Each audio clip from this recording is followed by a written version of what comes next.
приговор, который российский суд вынес Ахтему Чийгозу, это приговор всему крымско-татарскому народу. Каждый из вас получил 8 лет сегодня. И это надо понимать. Но выстоит. правильно, крымско-татарский народ выстоит. И Ахтем Чийгоз выстоит.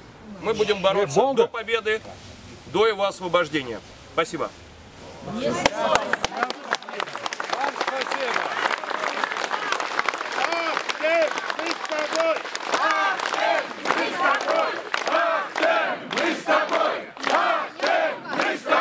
Чтобы то, что коснулось крымских татар, чтобы ни одной нации не коснулось.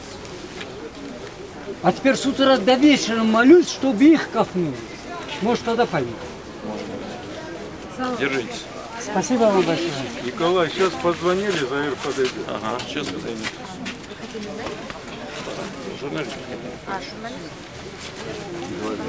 Сегодня мы увидели, как 8 лет лишения свободы было дано Ахтему Чийгозу абсолютно ни за что в этом абсолютно судебном фарсе. Да? Я думаю, однозначно адвокаты будут обжаловать этот приговор, у них есть на это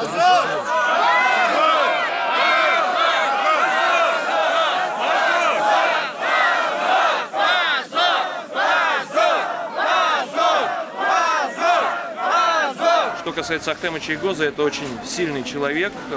Конечно, более 2,5 лет он уже находится под стражей, находится под давлением. Его пытались и подкупить, и уговорить, и запугать. Ничего не вышло. Мы, естественно, будем обжаловать этот приговор после того, как он будет изготовлен в полном виде. Нам зачитали сегодня лишь вводную и результативную часть. Мы подготовим апелляционную жалобу в Верховный суд Российской Федерации. Кроме того, мы будем задействовать механизмы экстрадиции Ахтема Чийгоза в Украину, в страну, гражданином которого он является. Будем использовать все возможные межгосударственные договоры и механизмы для того, чтобы его освободить из российской тюрьмы.